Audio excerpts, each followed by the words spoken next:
Bom dia a todos, tá? O bom era a torcida que tem, né? Muito empolgante aqui. Parabéns aos sorteados. Eu queria começar meu momento aqui com vocês, também falando uma coisa sobre o Enem, que eu acho que algumas pessoas podem até não me entender muito bem, mas tenha certeza que é para o seu bem, tá? Se nessa semana alguém disser assim para você, tá? Vai descansar, vá dormir um pouco mais, vamos à praia, relaxe. Essa pessoa não está querendo que você passe. Porque o que é que vai acontecer? Você vai relaxar, você vai deixar para lá, você vai, quem sabe, deixar de estudar para se preocupar demais. Existe uma frasezinha do tempo da vovó que diz assim: em mente vazia funciona a oficina do Satanás. Quando você não está fazendo nada, você só pensa besteira. Está sem fazer nada, liga para a amiga. Né? Ainda bota no viva a voz. Amiga, oi, diz mulher, oi, tu está fazendo o quê? Nada. Ou mulher também não. E tu vai querer passar sem fazer nada? Pois é, mulher, tu está fazendo nada também. Mulher, pode vir fazer alguma coisa de nada aqui em casa? Deus me livre, eu estou morrendo de sono, vamos fazer aqui. Mulher, eu estou tão preocupado. Por quê? Eu não sonhei que eu chegava atrasado para a prova. Menina, eu também. E olha que o meu local de prova é do lado da minha casa. Pois é, não sonhei que eu estava dormindo, quando eu acordei já era 3 horas da tarde. Pense num bando de besteira, de coisa chata, que você fica ao estar ocioso. Vai estudar, certo?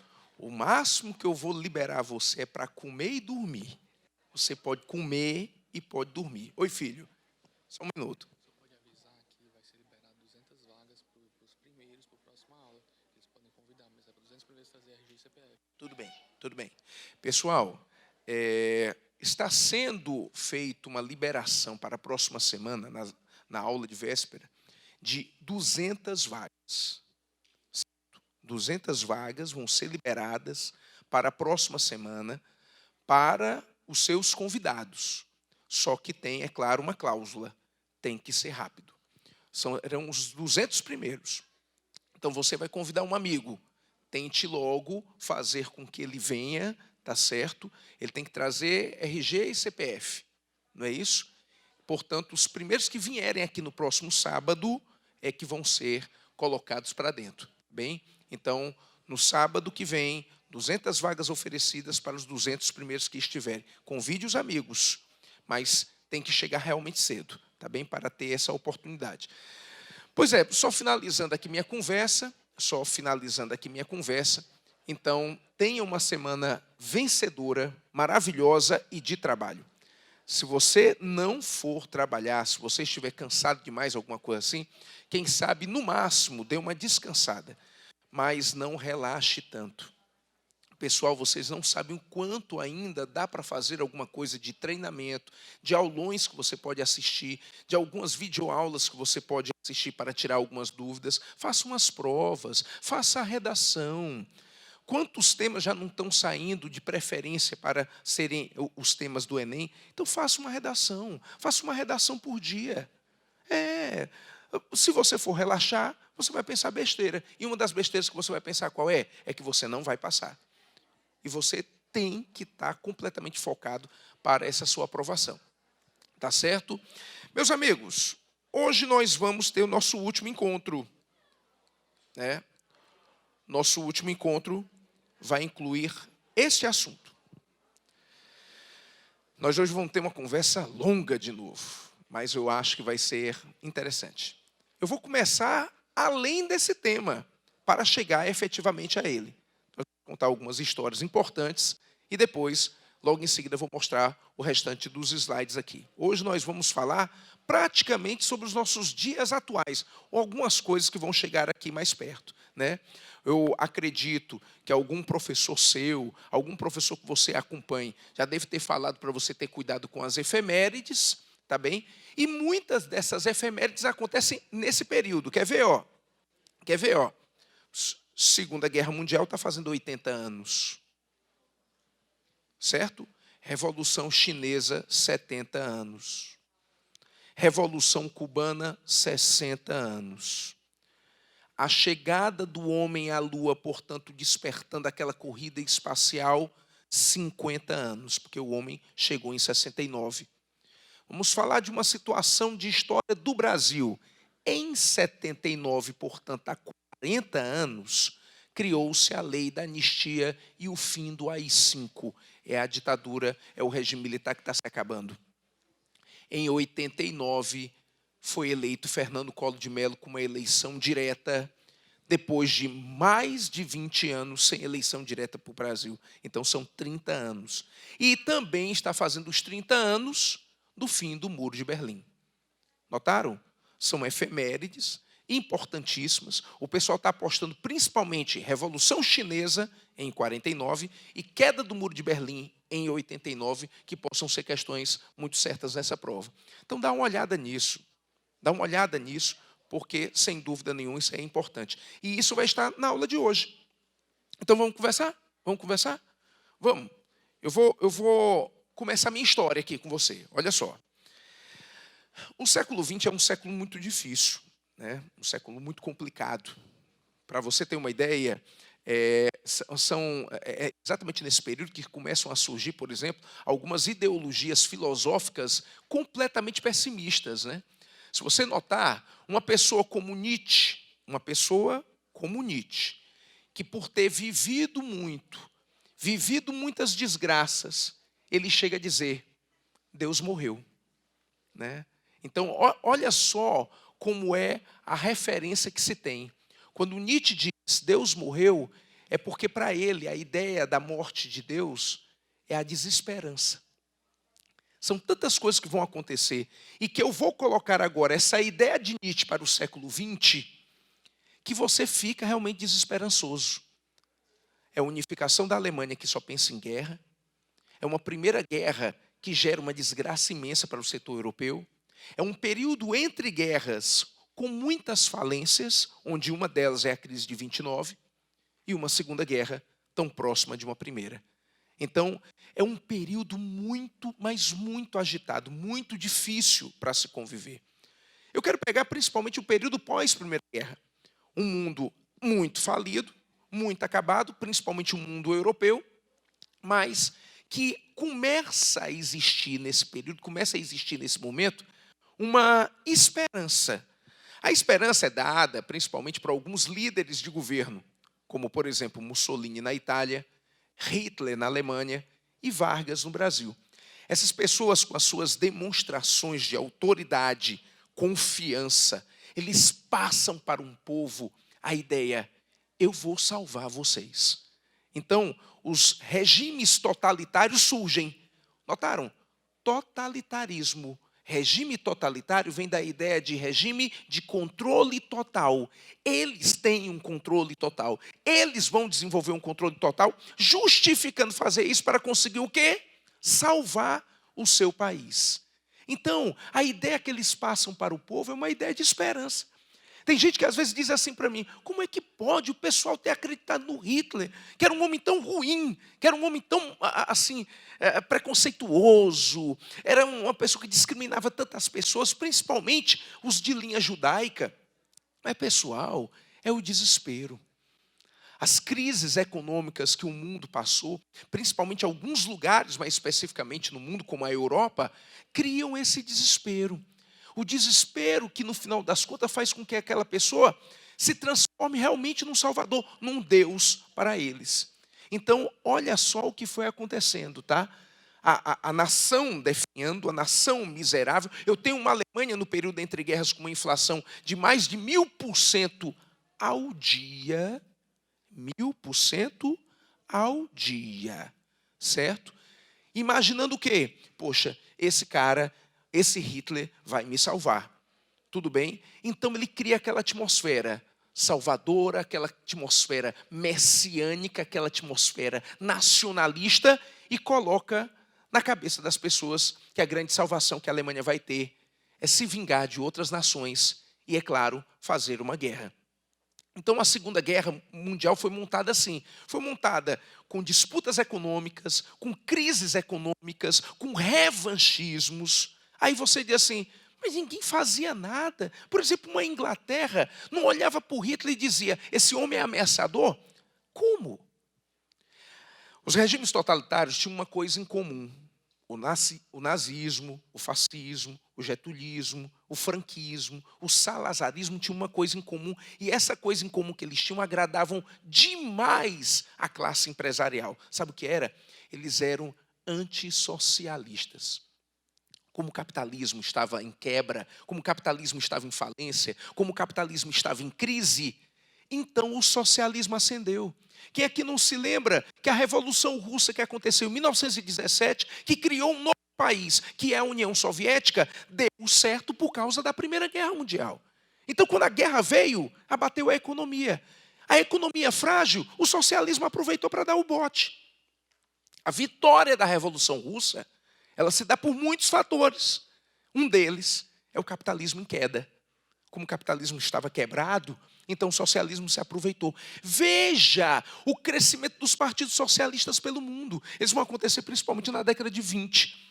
Então o empresariado disse, isso aí é uma ameaça para mim. Isso vai acabar com o sistema. Então, o que é que os empresários começaram a fazer? A dar apoio ao Hitler, a dar apoio ao Mussolini, a dar apoio a esses líderes, toda a vontade, com toda a perspectiva deles salvarem o capitalismo. O capitalismo que eles não queriam mais era o liberal, né? O liberalismo, ele era combatido. Mas eles eram capitalistas. Eles eram capitalistas monopolistas. Então, ver o Hitler no poder significava não ver o socialismo no poder. É por isso, pessoal, eu acho que eu já disse isso em outra ocasião, mas eu vou repetir algumas vezes, por sinal. Nazismo é de extrema direita. Nazismo é de extrema direita. Extrema direita. Nazismo é de extrema direita. O menino às vezes diz assim, mas eu aprendi que partido nazista significa Partido Nacional Socialista dos Trabalhadores Alemães. Então, se ele é Partido Nacional dos Trabalhadores, Socialista dos Trabalhadores Alemães, ele é de esquerda. Não é. Não é. O nazismo não foi fundado por Hitler. Hitler infiltra-se no partido, torna-se dono do partido, elimina a ideologia do partido e fica com o nome do partido, mas não fica com seus fundadores e seus elementos originais. Ele fica com o nome do partido para mostrar popularidade, para mostrar que ele é amigo do povo, para mostrar que ele estava ali ao lado do povo. É um partido dos trabalhadores, é o partido do povão, mas na verdade é o partido do Hitler, porque ele agradava o povo dessa maneira. Imaginar que um político, ele chegava sempre ao final dos seus discursos. Hitler que ensaiava seus discursos em casa, em frente de um espelho, para ter mais expressão. Ele sempre acabava os seus discursos com a mesma frase.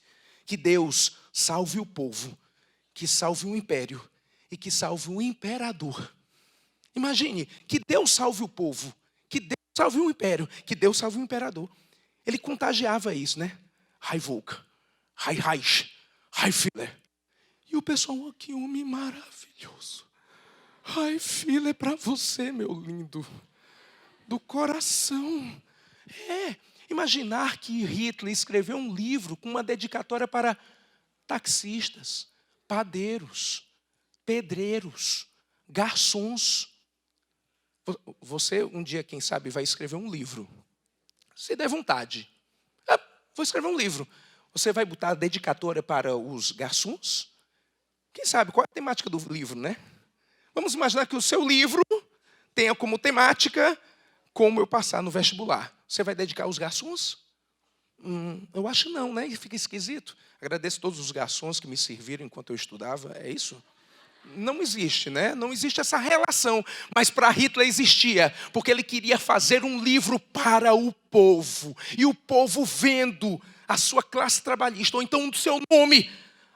Ai, meu Deus, que lindo. Mulher, o Hitler escreveu um livro pensando em mim. Olha só, ele botou meu nome. Está aqui, fulana de tal, Raschenweistres, né? Que é em alemão, né? Você também, olha, cara, mas mulher, tu não é nada, não é ninguém. Mas ele me ama. Ele me ama, eu vou amar também ele. Ai, filha, vai, filha. Você está me entendendo? Ele conquista o povo, ele cativa o povo. É mesmo que o Vargas, que começava seus discursos dizendo: trabalhadores do meu Brasil. O pessoal aplaudia logo. Opa, sou eu. Opa, oi Vargas. Também, André. Né? Contagiava os caras. Então, convocá-los para uma guerra era uma missão. Nós vamos agora salvar a Alemanha. Nós vamos fazer isso pela Alemanha. Nós vamos fazer isso pela integridade do nosso povo. Fizeram muito contra nós. Agora nós vamos fazer pelo nosso povo. E ele consegue, até um certo momento, o aval de algumas nações. Como, por exemplo, a Inglaterra e a França. Porque a Inglaterra e a França, no final das contas, são também vilões no tempo de uma guerra. Porque eles deixaram o Hitler fazer o que quisesse. Claro, em prol do combate ao socialismo. Porque a União Soviética estava forte. Concorde comigo, na crise capitalista o socialismo está bem. Era o país mais rico do mundo. A União Soviética, do Stalin, que todo mundo hoje em dia sabe que ele matou um bocado de gente, era o país mais rico do mundo. Meu filho, quando o dinheiro está no bolso da gente, a gente às vezes não se preocupa como ele chegou. Não é o ditado chinês, não importa a cor do gato. Se o gato come rato, o gato é bom. É a ideia do Stalin. O quê? Matei o quê? 10 milhões? Mas o país está rico. Oh, Stalin. Né? Que é em russo agora. Né? Que é obrigado, Stalin, em russo. Isso. Né? Matou quantos? Não importa. O país está rico. Oba! Stalin. Você está me entendendo? Então, o Stalin bem faz com que o capitalismo trema. A União Soviética, não, rapaz, dá poder o Hitler. Existia uma política chamada de política de apaziguamento. O Hitler dominou a Áustria com um plebiscito. O Hitler anexou uma parte da antiga Tchecoslováquia sem gastar uma bala. Porque a Inglaterra disse, pode ficar, Hitler fofo, perfeito sem defeito. Pode ficar. Porque mas ele não vai fazer uma guerra? Se fizer uma guerra, ele vai fazer contra a União Soviética. Não vai ser contra nós. Mas só que ele invade a Polônia, um aliado inglês. E a guerra começa. De um lado, o eixo. O eixo eu tenho Alemanha, Itália e Japão. Professor, toda a vida eu me confundo com essas alianças militares. Ou não se confunda, porque na prova cai. Alianças militares, não se confunda, porque na prova cai. É claro que cai. Como é que eu faço para não se confundir? Para eu não me confundir? Treina, meu filho, treina. Mas às vezes tem aquela dica. Vamos para aquela dica que, quem sabe, seu professor deve ter dito na sua escola. Vamos para aquela dica idiota que você só conta para amigo com intimidade, porque a dica é idiota. Eixo me lembra Roberto. Ró de Roma, Ber de Berlim, Tó de Tóquio. Está aí os países. Na verdade, suas capitais. Uma vez eu disse essa dica numa sala, a menina disse assim, está muito difícil. Aí eu disse assim, filha, difícil fosse saber a capital de Bangladesh, que eu não sei. Alguém sabe a capital de Bangladesh? Capital de Benin, Antuérpia. Damasco é capital de onde? É Síria, essa sabia. O resto eu não sei não. Mas você não saber que Roma é capital da Itália... Desculpe, tá? Se você não tivesse sabido que Roma é capital da Itália, tu ri com os outros. Sorria e acene. Porque você vai ser chamado de doido. Tu não sabe a capital da Itália? Tu não sabe a capital da Alemanha? Aí você diz o quê?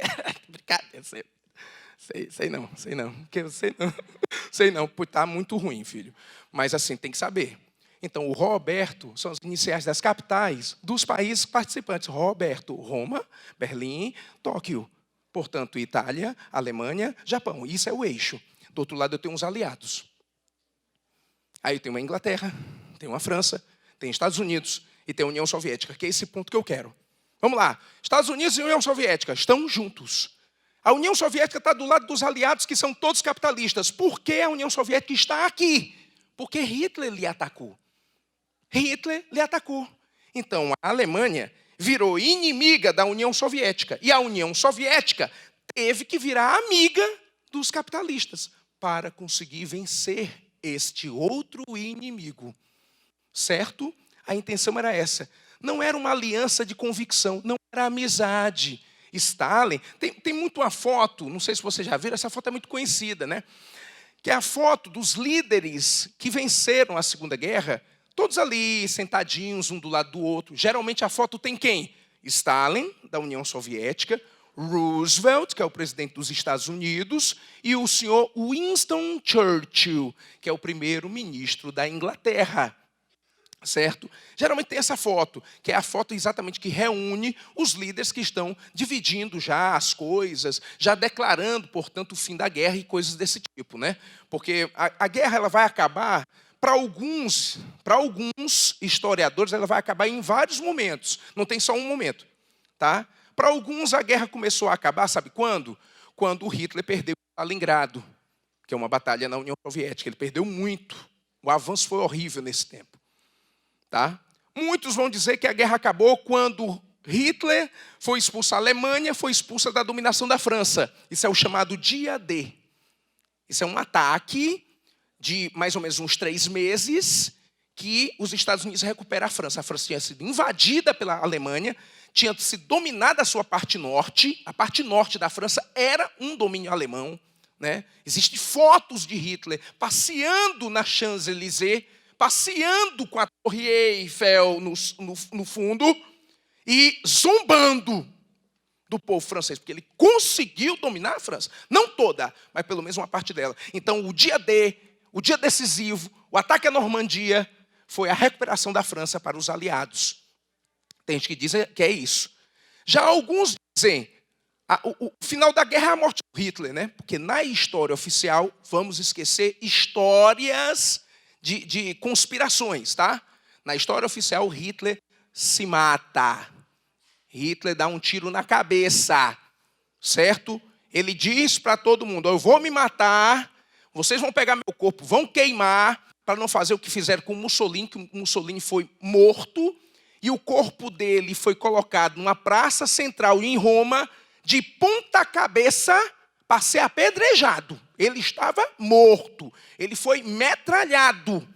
Mas ele foi colocado, o seu cadáver foi colocado numa praça principal de Roma, de ponta cabeça para ele ser apedrejado. O Hitler disse, eu vou me matar, mas vocês queimem meu corpo para não ser fustigado dessa maneira. E assim, na história oficial, foi feito. Então, tem muitos que dizem, a guerra acabou quando Hitler morreu, porque não tinha mais avanços. Mas já outros dizem, a guerra acabou com o lançamento das bombas atômicas. Quando os Estados Unidos lançam as bombas atômicas no Japão, a guerra finaliza-se, que isso é em agosto de 45. Tá? Independente disso, até esse ponto, Estados Unidos e União Soviética estavam juntos. Por quê? Porque tinham um inimigo em comum. Quem era? A Alemanha. Então, até esse ponto, eles estavam juntos. Só que vamos começar nosso assunto de hoje. Vamos lá. Essa aliança, todo mundo sabia que ela ia demorar pouco. Claro, os Estados Unidos tem um lado que era capitalista. E a União Soviética era o lado socialista. Ideologicamente falando, eles são inimigos, eles são conflitantes. Então, eles estavam aliados para combater um inimigo em comum. Mas eles seriam necessariamente países de grande conflito por conta de terem sistemas completamente diferentes. Então, quando acabou a Segunda Guerra, infelizmente, a perspectiva de uma outra era muito real. Né? Como o século XX foi difícil. Né? A gente já veio de um século XIX também complicado, aí começa uma Primeira Guerra Mundial, aí depois, logo em seguida, 20 anos depois, tem uma Segunda Guerra, e quando ela acaba, a perspectiva de ter uma terceira era muito grande. Tanto que vem aquela história da entrevista que fizeram com o grande Albert Einstein, falando até mesmo sobre a bomba atômica, sobre o perigo de uma nova guerra. Alguém pergunta a ele, o físico, cientista, gênio, o senhor acha que tem uma perspectiva de acontecer uma terceira guerra mundial? E ele dizia, rapaz, se vai ter uma terceira guerra mundial, eu não sei. Só sei que se ela tiver, a quarta vai ser de paus e pedras. Quer dizer, dando a entender que o mundo vai acabar.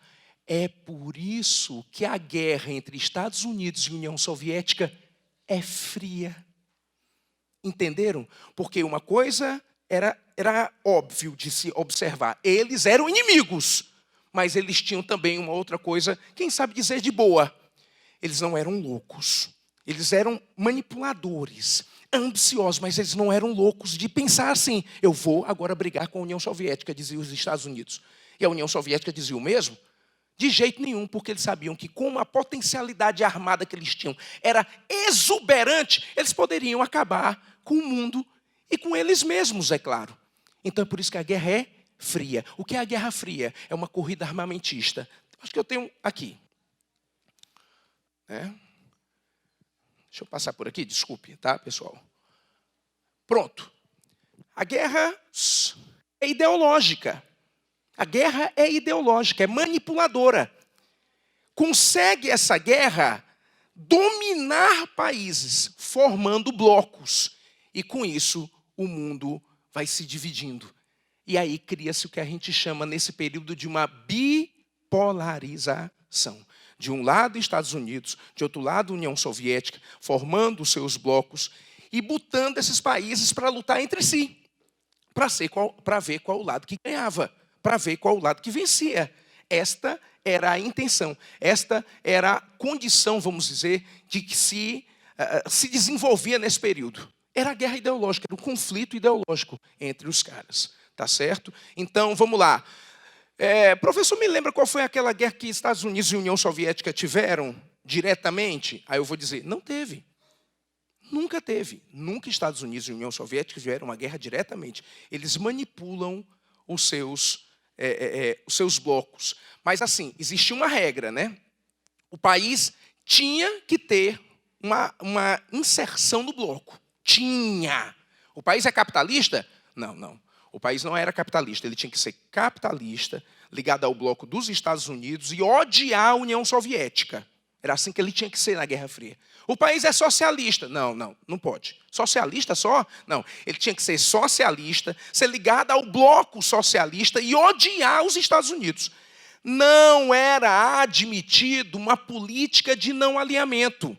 Não era admitido que o cara fosse só de um sistema e não estivesse aliado àquele bloco odiando o outro.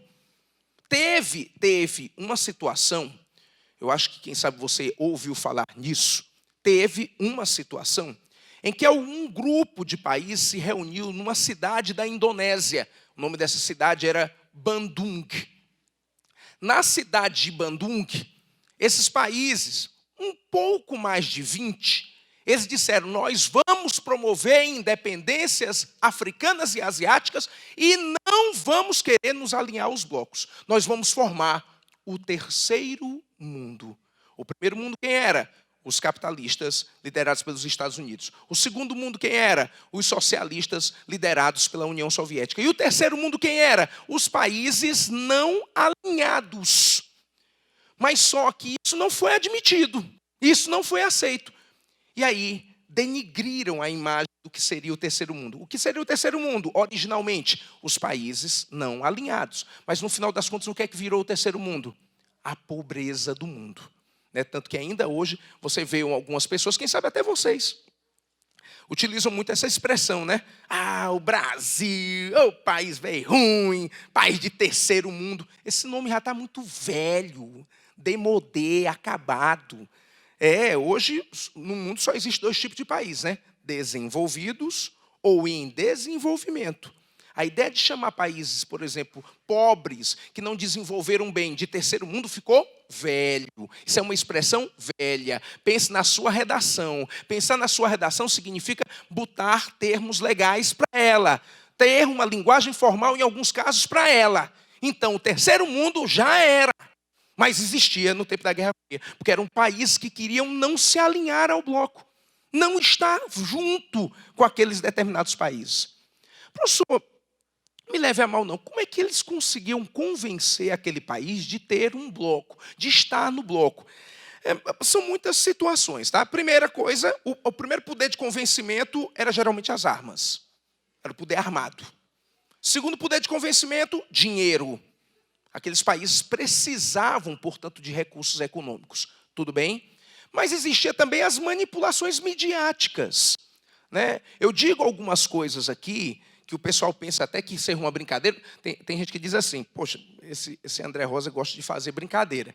Mas não é, são situações que a gente às vezes coloca aqui e que são histórias que a gente conta. Por exemplo, estamos no Brasil. Por estarmos no Brasil, nós vivíamos na Guerra Fria o lado ocidental dominado pelo capitalismo. Então, nós éramos aliados aos Estados Unidos. Por sinal, só uma curiosidade importante, quando acabou a Segunda Guerra, o Getúlio Vargas sai do governo. Fica no seu lugar um general, na verdade, um marechal do Exército, que era louco pelos Estados Unidos, que era um cara chamado de Eurico Gaspar Dutra. Quando o Vargas sai em 1945, o próximo presidente do Brasil é o Dutra. O Dutra é o presidente do Plano SALT. Às vezes você está estudando presidente, você quer sempre pegar alguma informação, alguma característica importante de cada presidente. O Dutra é o presidente do Plano SALT. SALT é uma sigla. É S de saúde, a L de alimentação, é o T de transporte e o E de energia. Isso é SALT. O nosso amigo Dutra nos alinhou ao bloco capitalista. Nos alinhou. Então, nós sofríamos o lado de influência capitalista. Como era esse lado de influência? Era o lado de influência dessa mídia, dessa propaganda, do cinema, dos personagens em quadrinhos. Quer fazer um teste para você entender aqui uma coisa? Vamos falar aqui de mensagens subliminares, manipuladoras e, acima de tudo, eficientes. Vamos falar... O Pica-Pau nem tanto, mas vamos falar, por exemplo, do Marinheiro Popeye. Marinheiro Popeye. Eu sou Marinheiro Popeye. Né? Tem? Marinheiro Popeye, você já se tocou? Ele realmente é um marinheiro. Ele não está usando aquela roupa ali por usar. Ele é marinheiro. Ele simboliza um dos principais orgulhos das Forças Armadas norte-americanas, os Marshalls. Em primeiro lugar é isso. Certo? Vamos para o inimigo do Popeye. Um cara chamado de Brutus. Né? Um nome meio assim eslavo, né? Brutus. Não é isso? Notaram? O Brutus é grande, malvado, barbudo e tem chapéu de operário. Ele é a União Soviética.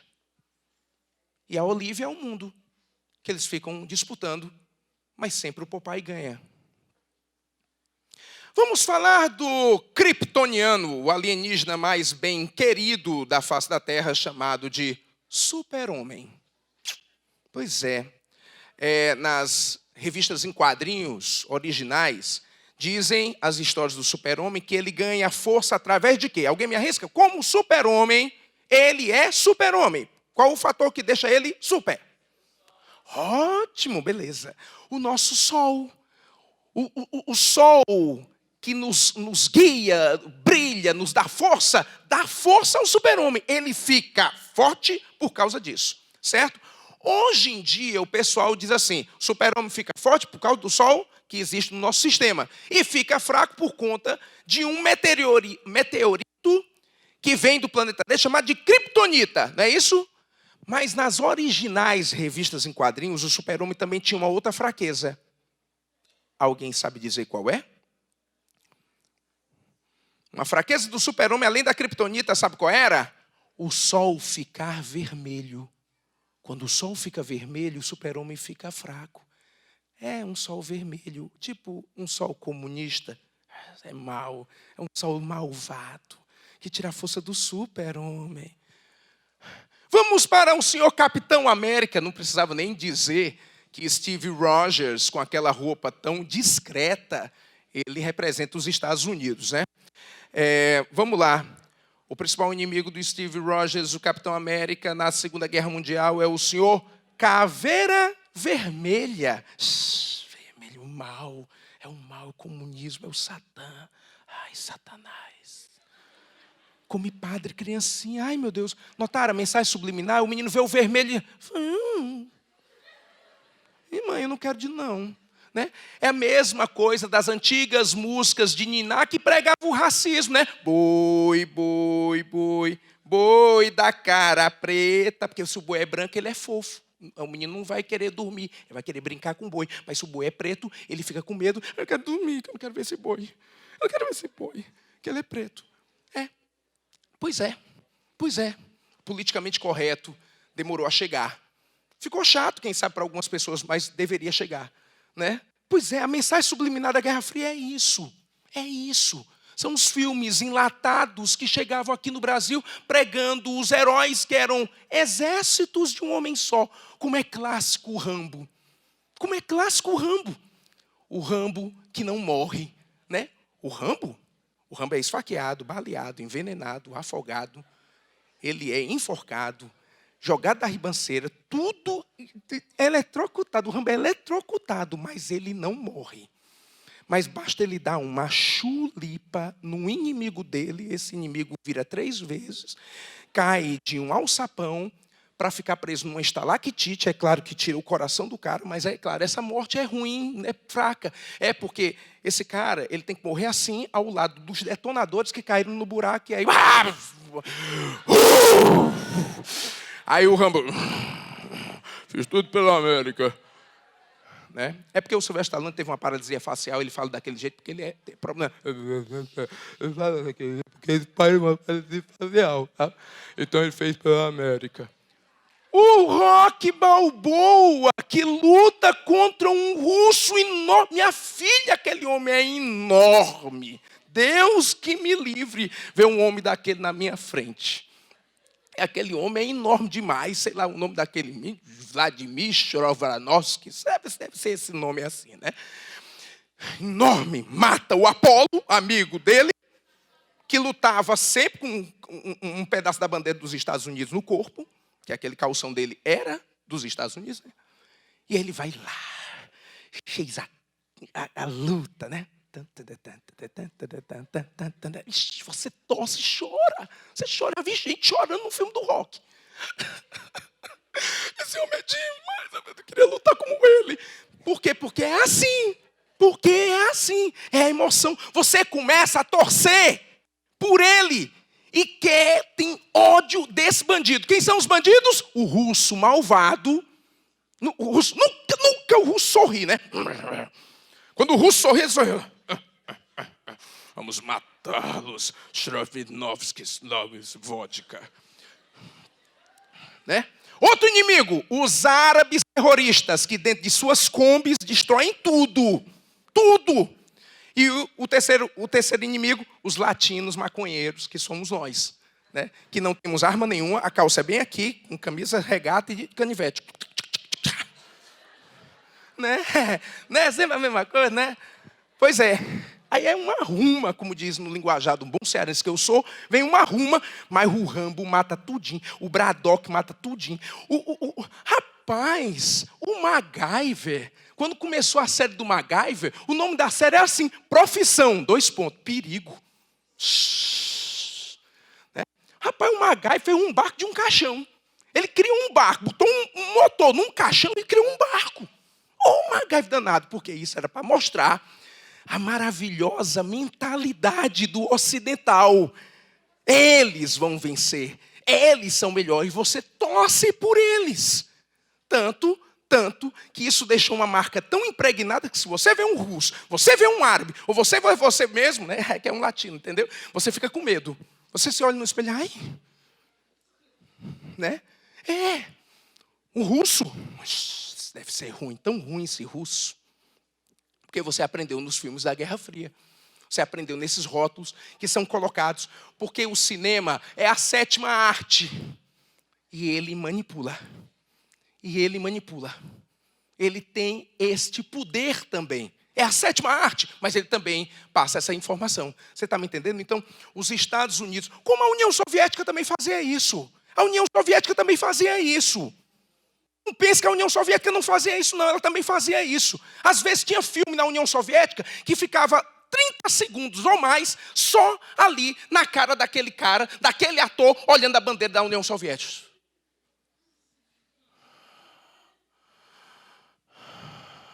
E o cara dizendo, que homem, que bandeira, os nossos da Rússia.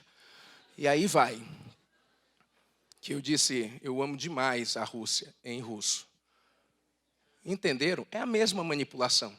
Então eles vão botar os seus aliados para brigar, e botando esses aliados para brigar, eles é que ganham. A guerra é fria. A guerra é fria. Entenderam? Vamos ver episódios dessa guerra. Deixa eu contar essa história desse mapa. Legal. Dá uma olhada nele, ó. Dá uma olhada nele. Preciso contar essa história para vocês. Essa história é importante. A Alemanha, na Segunda Guerra, ela foi derrotada. A Alemanha, na Segunda Guerra, ela foi derrotada. E para ela não fazer uma terceira guerra, o pessoal foi muito cruel com ela de novo. Já tinha sido com o Tratado de Versalhes, agora vai ser de novo. A Alemanha derrotada ela foi dividida em 4 partes. Iriam ser 3 novos países, uma Alemanha e mais 3 partes da Alemanha, 3 novos países na Europa. Uma parte ficaria com a União Soviética, uma parte ficaria com os Estados Unidos, uma parte ficaria com a França, uma parte ficaria com a Inglaterra. Por quê, professor? Porque eles querem. A lei da guerra é muito simples. Quem vence, pede o que quer. A lei da guerra é essa, é simples. Só que você concorda, vê se você concorda comigo. 4 partes,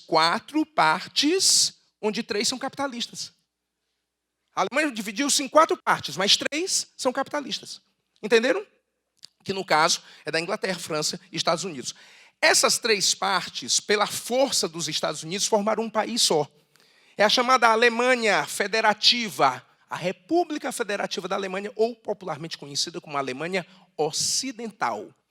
E a parte da União Soviética era conhecida como a Alemanha Popular, né? A República Popular da Alemanha, ou então chamada popularmente de Alemanha Oriental. Tudo bem? Aí, professor, constrói um muro, né? Ainda não. Eu estou em 45, tá, meninos? Estou em 45. O muro vai ser construído em 61. O muro vai ser construído em 61. Tá certo? Mas vamos lá. O que eu quero lhe dizer. Você já conseguiu achar a Alemanha? Conseguiu, não conseguiu? Essa Alemanha será o meu referencial para a divisão que existe da Europa. Ela é o ponto de referência. Do lado leste ficará o domínio socialista. Do lado oeste ficará o domínio capitalista. E você vai vendo. Aí, note uma coisa. Vocês notaram, faz no olhômetro. Tem mais capitalista que socialista na Europa, né? Olha aí, pode dar. Se quiser contar, fica à vontade. Mas vamos lá. Tem mais capitalista que socialista. Como tem mais capitalista que socialista, sabe o que aconteceu? O capitalismo encheu os peitos. O Roosevelt havia morrido e foi substituído por um presidente chamado de Harry Truman. Esse cara era dono do país, do lado capitalista, e era o único que tinha bomba. A bomba atômica ficou exclusivamente para os Estados Unidos, exclusivamente durante 4 anos. De 45 a 49, só quem tinha a bomba eram os Estados Unidos. É por isso que eles conseguiram muito. Por exemplo, a ONU fica neles. A Organização das Nações Unidas fica neles. Por que a ONU foi para os Estados Unidos? Porque eles alegaram que a Europa era um lugar perigoso. Sempre teve guerras. E eles tiveram razão. Por que foi para os Estados Unidos? Porque os Estados Unidos nunca fez guerra com ninguém. Era um lugar pacífico. Era para a ONU ficar lá. Mas por que mesmo os Estados Unidos ficou com a ONU? Meu filho, porque eu tenho uma bomba atômica e se você não calar sua boca, eu jogo em você. Era isso, para ser curto e grosso. Pô, professor, você acha que os Estados Unidos jogariam uma bomba atômica assim, sem ver nem para quê, ameaçando desse jeito? Pessoal, as bombas atômicas no Japão não foi acidente, não. Né? Caiu uma bomba atômica no Japão. O trem de pouso do avião Enola Gay estava quebrado, aberto, e a bomba escorregou e caiu. Sorry.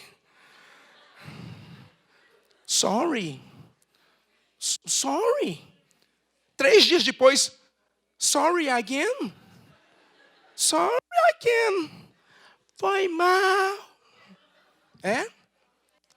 Tinha a vontade de jogar, era ameaçadora. É por isso que foi criado naquele tempo a doutrina Truman. Era a doutrina da Guerra Fria. Era a imposição dos Estados Unidos. Entenderam? Vamos lá, para eu mudar de slide. Essa configuração que dava, inclusive, vantagens ao capitalismo, criou, no lado socialista, uma política que era chamada de política da cortina de ferro. Era uma política onde ninguém percebia o que acontecia verdadeiramente lá, e eles é que tinham poder.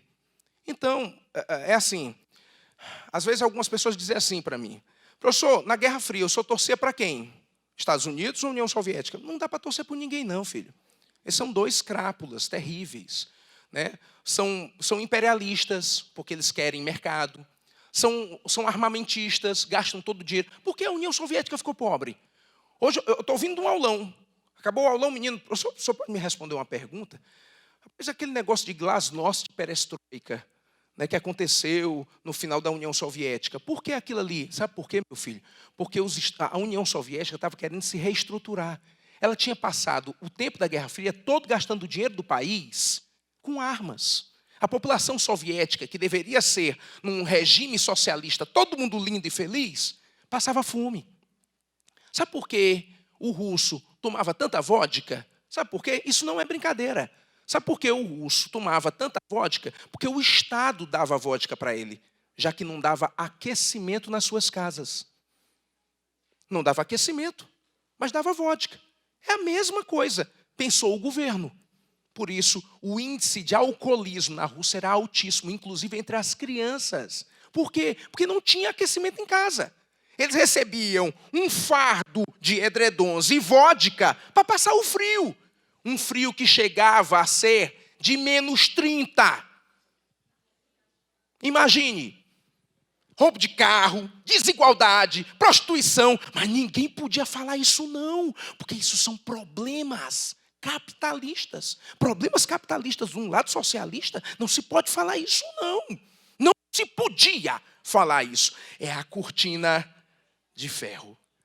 Entenderam? Então, eles eram canalhas do mesmo jeito. Enquanto eu tinha o Truman nos Estados Unidos, eu tinha o Stalin do lado soviético. Aí teve um tempo que se amenizou, as coisas foram amenizadas. De um lado dos Estados Unidos, eu tinha um ex-general da Segunda Guerra, chamado de Eisenhower. E pelo lado soviético, o cara que substituiu o Stalin, chamado de Nikita Khrushchev. Um cara que dizia que a Guerra Fria ia se acabar, porque o capitalismo, de uma certa maneira... Ô, filho, valeu. Só um minuto, por favor.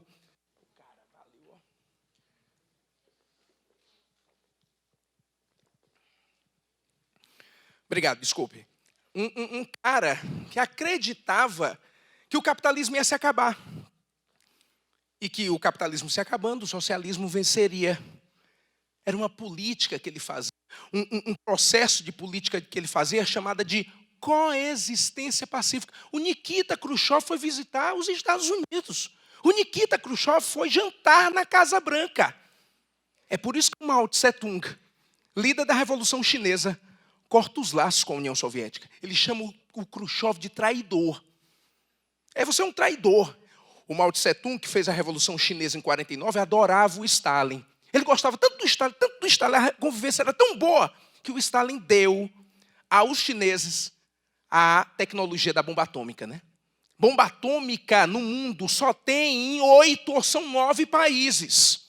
E todos eles tiveram a bomba atômica cedidos ou pelos Estados Unidos ou pela União Soviética. Não foi criação própria, não. É uma Índia, é um Paquistão aliado aos Estados Unidos. A Índia é aliada dos Estados Unidos. Quem reconheceu a independência da Índia, que ela fez em relação à Inglaterra, que ela teve a liderança do senhor Mahatma Gandhi, foi os Estados Unidos. Hoje, uma das maiores bases militares que os Estados Unidos têm na Ásia fica na Índia. Fica na Índia. E o Mao Tse-tung ganhou essa bomba e vai desenvolver uma política também agressiva. E para mostrar que eles são superiores, rapaz, algumas coisas a gente pensa assim, como é que o cara conseguiu pensar numa loucura dessa? Ele impetra uma lei. Agora, cada chinesa vai ter que ter no mínimo 5 filhos para a China dominar o mundo. Só que esse tiro vai ser no pé. Vai sair pela culatra. Para depois eles implantarem a política do filho único. Porque cresceu chinês demais. Hoje, a cada 6 pessoas no mundo, minha filha, 1 é chinês. São quase 2 bilhões. É uma coisa assim absurda, né? Absurda. Não existe no trânsito de Pequim tranquilidade. Não existe, é absurdo. É a coisa desse tipo. Porque é a política deles. Hoje a China tem uma economia mais aberta. É o socialismo de mercado. Mas no tempo do Mao Tse Tung era rigoroso. Era como o Stalin. E aí ele culpava o Khrushchev de traição. Mas esse Khrushchev, no mesmo ano de 61, ele fez 3 coisas que quase que geram a Terceira Guerra Mundial. Primeira coisa que ele faz em 61, ele cria o Muro de Berlim. Aí existe agora essa divisão mais formal. O muro é formal agora. Divide a cidade. Em 61, Nikita Khrushchev lança um homem ao espaço. Lançar um homem ao espaço era realmente uma paranoia, né? A Terra ficou pequena para a briga deles. Eles tinham que ir agora para o espaço. Diz que o presidente Kennedy, quando em 61 foi divulgado que um homem soviético foi ao espaço, ele dá um murro em sua mesa, da sua sala, e diz: nós temos que mandar um homem à Lua em menos de 10 anos. E em 69, o homem vai à Lua, e esse homem é norte-americano. Sabe, um filme ótimo, ótimo. Você vai adorar para ver essa sequência de ideias, tanto de Guerra Fria como essa disputa, um filme chamado de Estrelas Além do Tempo, que conta a história de 3 mulheres negras que ajudaram o governo norte-americano a mandar um homem ao espaço. Estrelas Além do Tempo. Pronto, esse filme você pode assistir na semana, né? Você tem que estudar na semana? Sim. Vai estudar na semana? Sim. O tempo inteiro? Sim. Mas vai assistir esse filme também, porque esse filme vai ser ótimo. Esse filme vai ser ótimo. Ótimo para você. Se já assistiu, assista de novo. Certo? E a terceira coisa que o Khrushchev faz em 61 é se aliar a Cuba.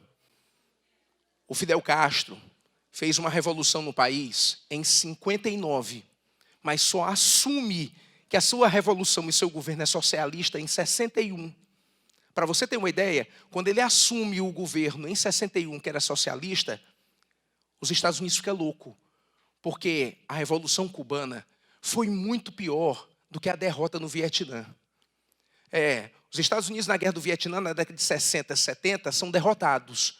Mas é pior para eles a Revolução Cubana. Sabe por quê?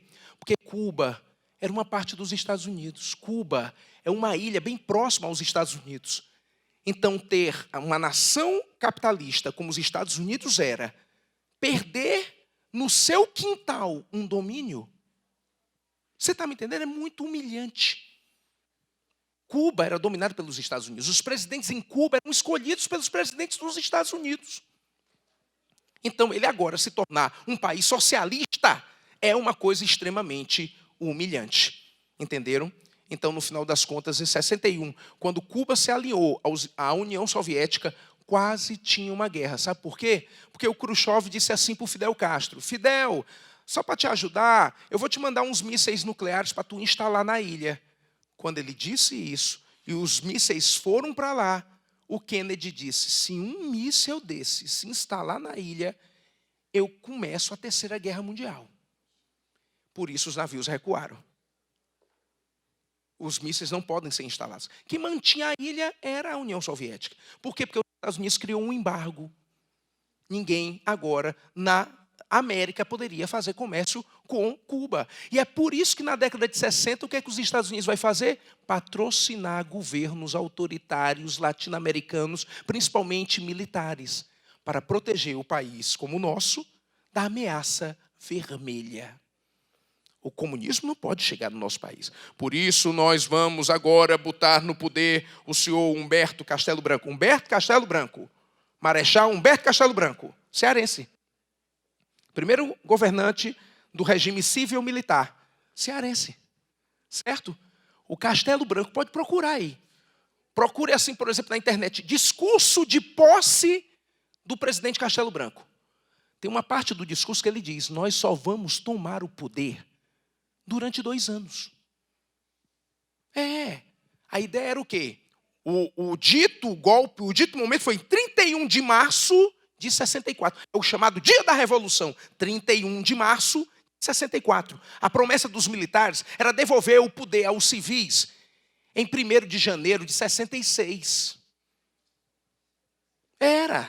Eles só precisavam, portanto, de 2 aninhos para deixar tudo certo e proteger o nosso Brasil. Mas não deu, a ameaça vermelha era maior.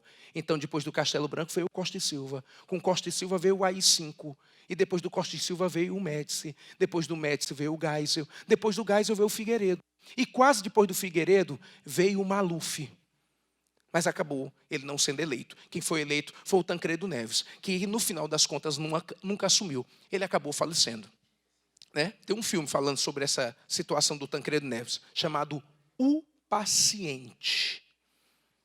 É um bom filme, para você entender até mesmo a causa da morte do Tancredo Neves, tá certo? Porque quando o Tancredo morre, quem fica no lugar dele é o Zé Sarney. Tá? Depois a gente conversa sobre isso. Depois você, na verdade, vê sobre isso. Notaram como a coisa é tensa? Vamos aqui. Tudo isso aqui é cara de prova. Guerra Fria já vimos, bipolarização vimos, doutrina Truman vimos. Plano Marshall era um plano de reconstrução europeia. A Europa estava destruída. Sabe o que os Estados Unidos fez? Deu dinheiro para a Europa se reconstruir. Está falando sério, André? Os Estados Unidos dado. Mas concorde comigo, meus amigos, que você, mesmo jovem, alguns aqui são bem jovens, já devem ter aprendido uma coisa nessa vida. Não existe nada de graça. Tem alguma coisa de graça? Não. Então, minha filha, esse dinheiro é meu, Tá dando, tá? Vou devolver, não. Opa! Mas calma, peraí. Vem cá. Mas tem que fazer isso aqui para mim. Olha. Não tem nada de graça, não. Não existe nada de graça. O que é que os Estados Unidos fez ao dar o dinheiro do Plano Marshall? Criou fidelidades. Você recebe meu dinheiro, mas agora você me obedece. Você agora forma comigo um grupo. Agora você está no meu bloco. Era assim que era feito, tá? Sem falar a Revolução Chinesa, descolonizações. Essa descolonização é boa a gente rapidamente lembrar, tá? Você concorda comigo que nós tivemos uma aula aqui de século XIX falando sobre imperialismo? Era assim, em rápidas palavras. Chegou a segunda Revolução Industrial. A industrialização cresceu e, é claro, produzia mais. Como produzia mais, queria vender mais. Então, começará no século XIX uma política de busca de mercados. É uma política chamada de imperialismo. O imperialismo domina principalmente a África e a Ásia, pois desde o século XIX a África e a Ásia ainda estão dominadas. Países como a Índia eram dominados pela Inglaterra. Países como a Indochina, que virou o Camboja, o Laos e o Vietnã, eram dominados pela França. O que aconteceu? Com o fim da Segunda Guerra, a Europa enfraquece. Quando se enfraquece, a Ásia e a África começam a se libertar. É claro, com a ajuda de alguns países, tipo Estados Unidos e União Soviética. Porque cada país que esses países ajudam, eles trazem para o seu bloco. Tipo a China, tipo Coreia do Norte, tipo Vietnã. Todos esses países viram socialistas, por exemplo. É por isso que os Estados Unidos faz guerra contra eles, para impedir a expansão do socialismo. Uma guerra do Vietnã é para impedir a unificação daquele país e ele virar socialista. Por quê, professor? Porque é uma paranoia. Eles querem aliados, eles querem fonte de renda e eles querem esses países. É uma paranoia. É incutido essa ideia. É criado essa ideia. Eu ficar aqui conversando sobre isso, eu vou perder meu tempo.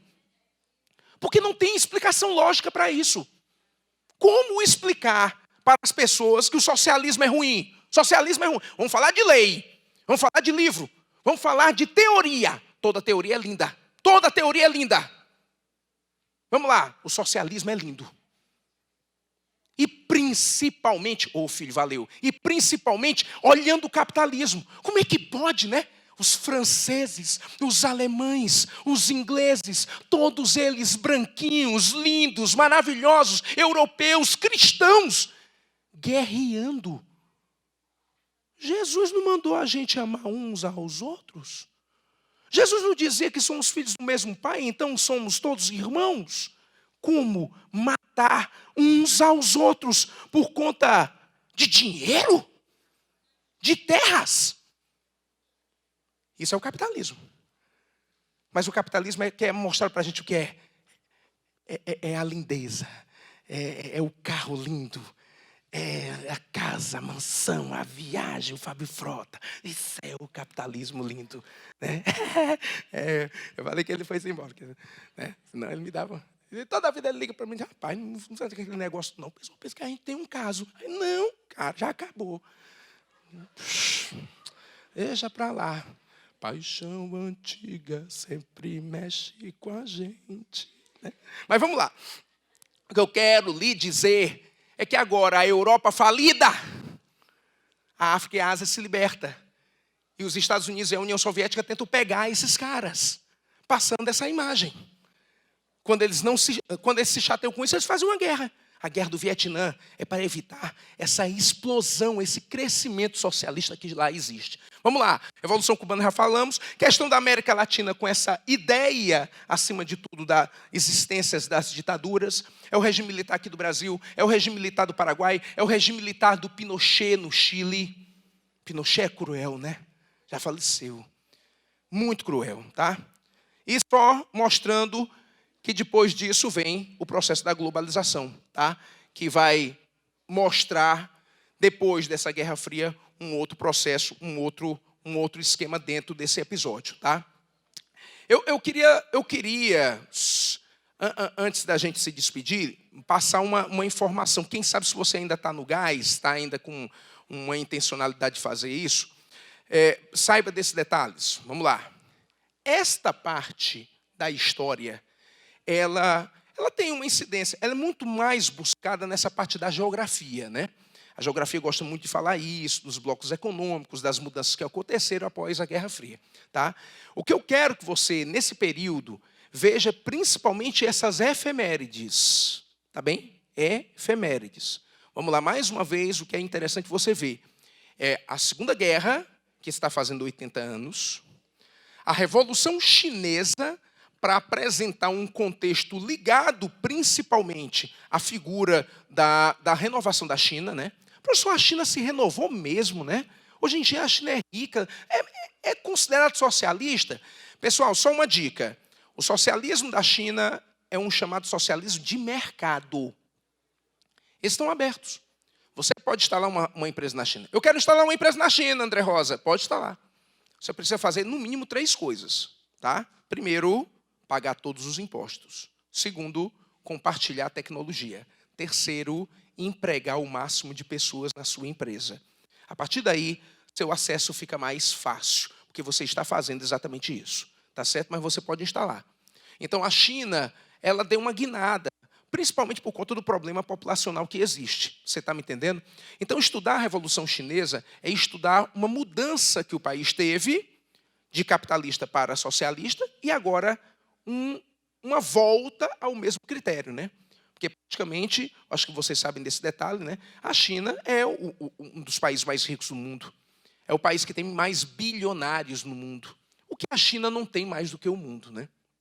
Que é tudo muito grandioso lá, tá certo? E, principalmente, estudar essas referências em relação ao fim da Guerra Fria com o Muro de Berlim. Professor, tire uma dúvida minha. O Muro de Berlim, quando é derrubado, as Alemanhas viram uma só.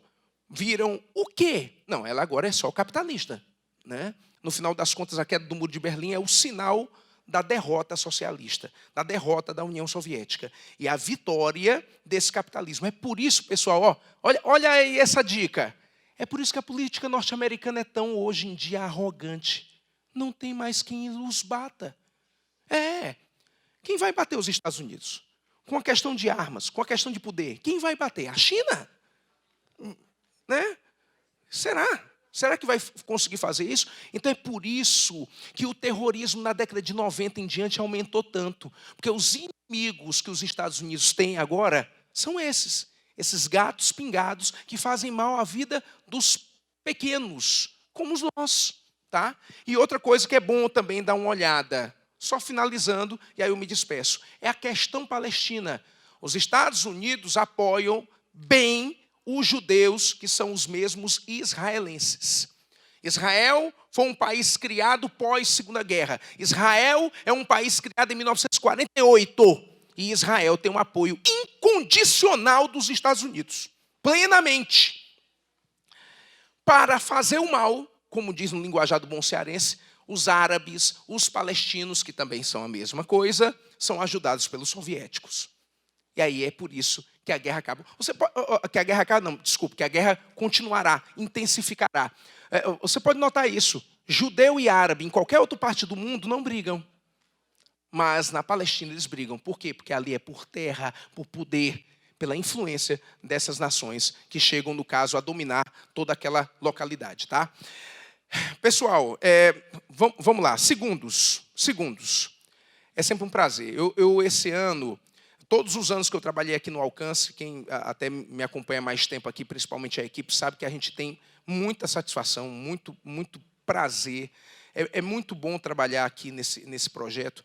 Mas, assim, esse ano, o número de atenciosos, de transmissão de carinho, de trabalho, cara, tinha tempos aqui que só tinha, assim, tudo bem, muitos saíram por questões que a gente não precisa aqui dizer quais são, tá? Mas tinha tempos que saía mais. Então, essa perseverança, esse trabalho, a manutenção dessa turma, que ficou muito, o auditório estava sempre lotado. E isso dava vigor para a gente. O Fábio, eu vou lhe contar uma coisa aqui, um desabafo do Fábio. O Fábio diz assim, poxa, essa turma está me deixando muito feliz. Sabe, ele me disse ali na mesa, não hoje, já em outro tempo. Então, ele está muito satisfeito, a equipe está muito satisfeita, porque vocês estão realmente vindo, trabalhando. Não estão vindo por vir. Vocês estão vindo trabalhar. É porque da índole de cada um de vocês. É trabalhar para conseguir isso. Então, eu desejo a vocês um maravilhoso Enem. Trabalhem muito até o dia da prova e muito obrigado por tudo, viu? Tudo de bom. Um abraço.